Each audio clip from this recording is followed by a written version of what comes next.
Assalamualaikum warahmatullahi wabarakatuh. Waalaikumsalam warahmatullahi wabarakatuh. Alhamdulillahirabbil alamin. Wassalatu wassalamu ala sayyidina Muhammad wa ala ali sayyidina Muhammad. Wah, Sahabat Sultan Channel, sehat-sehat semua.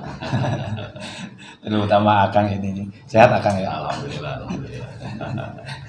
Harus sehat karena ini mau menanyakan tentang perjuangan muslim. Semangat juang gitu kan.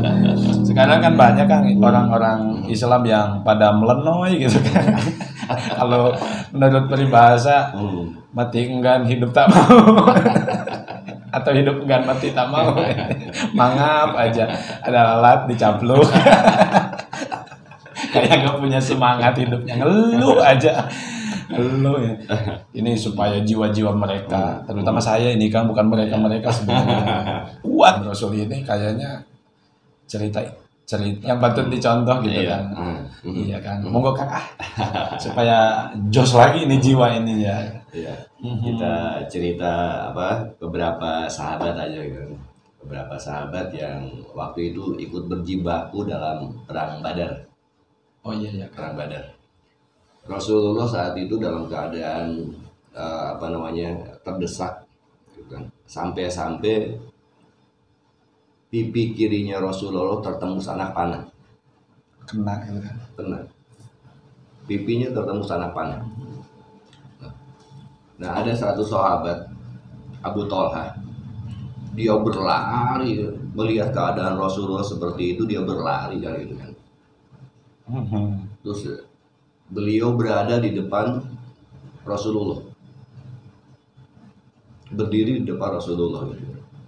Sampai Abu Thalha itu tertembus anak panah, Melindungi Rasul. melindungi Rasul gitu kan. Ya Rasul gitu kan, biarkan saya yang mati tapi engkau harus selamat kan gitu kan, kata Abu Thalha gitu kan. Di belakang sendiri kan itu kan, di belakang itu kan berlari juga sahabat kan, Abu Dujana. Ya di di depan gitu kan Abu Thalha yang membentengi Rasulullah, di belakang sendiri gitu kan Abu Dujana gitu. Nah, Thalha melihat keadaan Rasulullah gitu kan, beliau membungkuk. Rasul membungkuk. Bukan. Abu Thalha membungkuk gitu kan. Terus digendongnya Rasulullah gitu kan. Kata Rasulullah waktu digendong itu kan, engkau pasti masuk surga. Jaminan Rasul waktu itu. Jaminan Rasul pada Abu Thalha gitu kan. Terus ada sahabat yang berlari, Al-Malik Ibnu Sina gitu kan. Beliau mencabut anak panah yang menancap di Rasulullah gitu kan. Terus beliau hisap darah Rasul itu. Darah Rasul itu Oleh Malik ini. Oleh Al-Malik Ibnu Sina gitu kan. Nah, sementara pertempuran semakin dahsyat gitu kan. Nah, ada satu sahabat yang begitu luar biasa gitu kan. Namanya Mus'ab bin Umair. Mus'ab bin Umair ini kan, wajahnya tuh mirip Rasulullah, wajahnya mirip Rasulullah. Nah, dalam keadaan terdesak gitu kan, Mus'ab bin Umair ini beliau dibunuh Oleh kan, kaum lawan itu kan. oleh lawan kan. Akhirnya meninggal dunia. Musa itu di sana. Mus'ab itu meninggal dunia gitu kan, syahid gitu. Nah, pasukan musuh berteriak gitu kan, Rasulullah meninggal. Karena mirip. Karena mirip Mus'ab bin Umair gitu kan. Rasulullah sudah mati katanya gitu. Padahal yang meninggal itu Mus'ab bin Umair gitu kan. Nah, yang satu yang kebanggaan begitu luar biasanya, Mus'ab bin Umair ini gitu kan, orang kaya. Orang kaya yang dia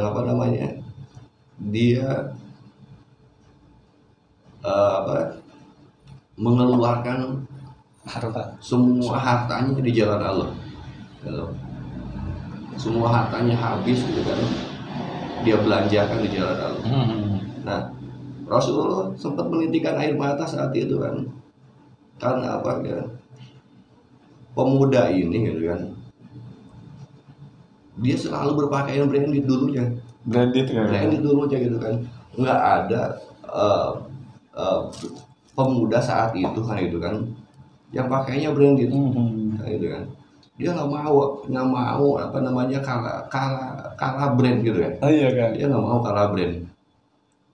Kan. Kalau ada misal pakaian yang sama gitu kan, dia pergi ke Romawi belanja lagi pakaian gitu kan, supaya nggak sama gitu kan, parfumnya paling baik kan gitu kan. Di satu hari gitu kan, Rasulullah melihat Mus'ab bin Umair ini dengan pakaiannya seperti itu, yang apa namanya, udah pakaian yang cuma satu-satunya itu, terus apa namanya, kancing bajunya dia pakai duri gitu. Kancing baju pakai duri. Saking apa gitu, saking semuanya udah habis gitu kan, dibelanjakan jalan Allah, membantu proses perjuangan Rasulullah. Nah, ini yang namanya hakikat mahabbah gitu kan. Dia udah sampai ke hakikat mahabbah, saking cintanya kepada Tuhan, saking cintanya kepada Rasulullah, berani berkorban gitu. Dia berani berkorban gitu kan, sampai nyawanya pun gitu kan di peperangan itu gitu kan, dipertaruhkan gitu kan, meninggal gitu kan. Nah, waktu itu Rasulullah mau mensolati Mus'ab bin Umair ini ya. Rasulullah tanya, ada pakaiannya lagi nggak gitu. Karena apa? Yang Mus'ab bin Umair punya ini cuma satu-satunya itu yang dipakai itu kan. Makanya ketika ditarik ke atas gitu kan, kakinya nggak ketutup. Iya. Ketika ditarik ke bawah, kepalanya nggak ketutup gitu kan. Ini Mus'ab bin Umair gitu kan. Sosok orang kaya yang membelanjakan hartanya di jalan Allah itu, sampai seperti itu kan itu. Gitu. Hebat ya kan. Terus ada lagi Abu Darda itu kan, sosok yang miskin gitu kan. Satu hari ada tamu ke rumahnya gitu kan. Nah, dia minta apa namanya, di saat itu lagi musim dingin kan. Di musim, Abu Darda udah kasih selimut yang biasa dipakai dia gitu kan. Iya kan. Udah kasih ke tamu-tamunya gitu kan. Ini dalam kondisi semakin dingin gitu kan. Si tamunya ini kayak gitu kan, kemana katanya Abu Darda gitu kan. Iya. Kok nggak nongol gitu kan. Gitu. Sementara keadaan semakin dingin gitu kan, dia minta apa namanya, dia pengen selimut lapisan lagi gitu kan, semakin dingin. Nah, dia cari kan gitu kan. Dia cari Abu Darda, ternyata Abu Darda ada di pojokan rumahnya bersama istrinya. Iya kan. Ada di pojokan rumahnya bersama istrinya.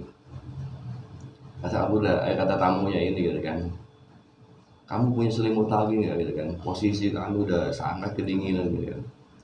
Kata Abu Darda gitu kan, saya tidak punya apa-apa lagi kan itu.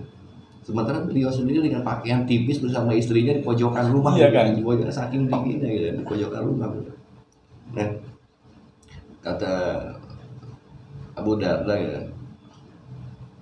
saya punya rumah cuma 2. Apapun yang saya punya di sini saya letakkan di sana. Saya punya bantal, saya letakkan di sana gitu kan. Yang ada di rumah sini saya bawa ke rumah sana gitu kan. Karena apa ya? Rumah ini bukan di sini, Bu. Rumah saya bukan di sini gitu kan. Rumah saya bukan di sini. Di sini gitu kan, anak-anak saya bisa ribut gara-gara saya gitu. Tapi di sana saya bisa kumpul bareng dengan keluarga gitu kan. Di sini saya tidak punya apa-apa, tapi di sana saya bisa bahagia kan gitu kan. Ya, rumah yang dimaksud Abu Darda itu kan rumah di surga gitu.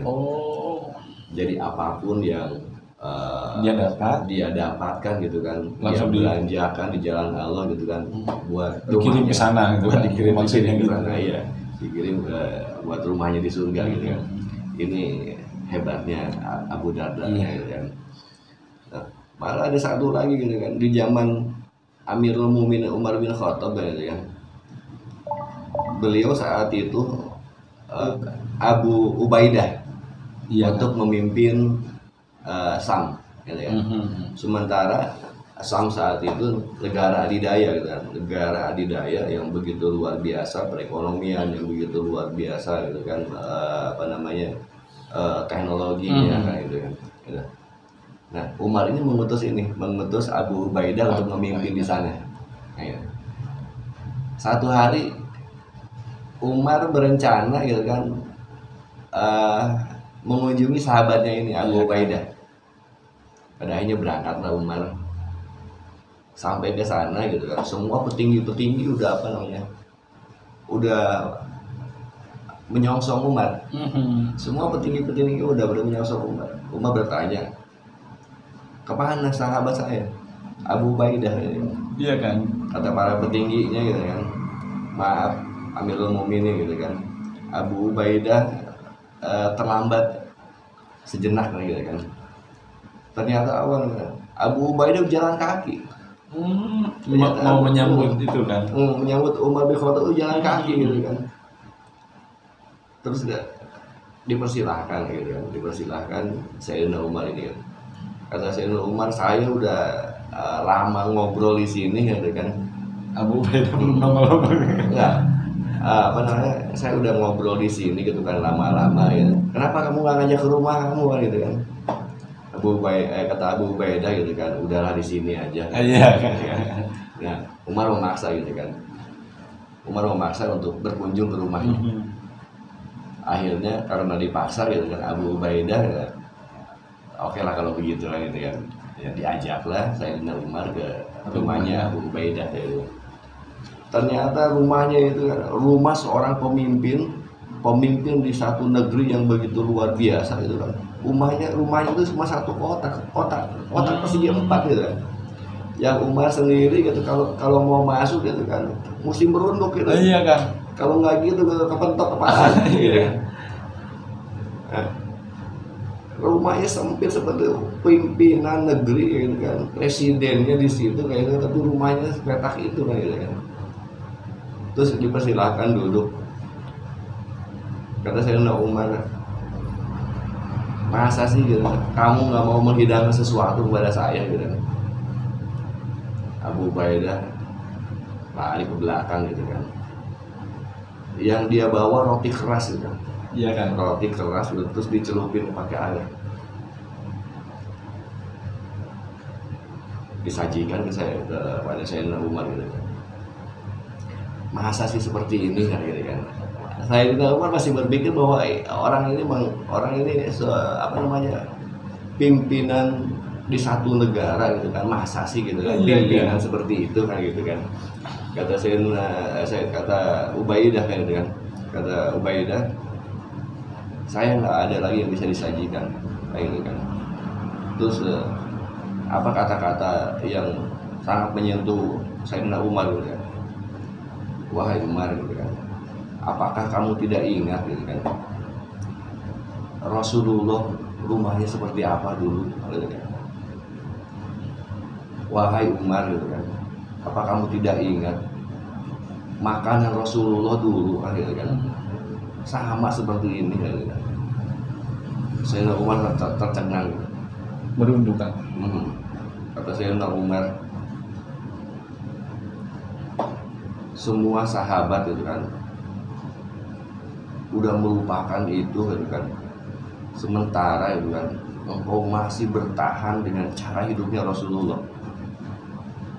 Itu begitu hebatnya Abu Ubaidah, gitu kan, ditunjuk sebagai pemimpin di satu negara yang adidaya, gitu kan. Tapi dengan pola hidup yang masih mempertahankan cara Rasulullah.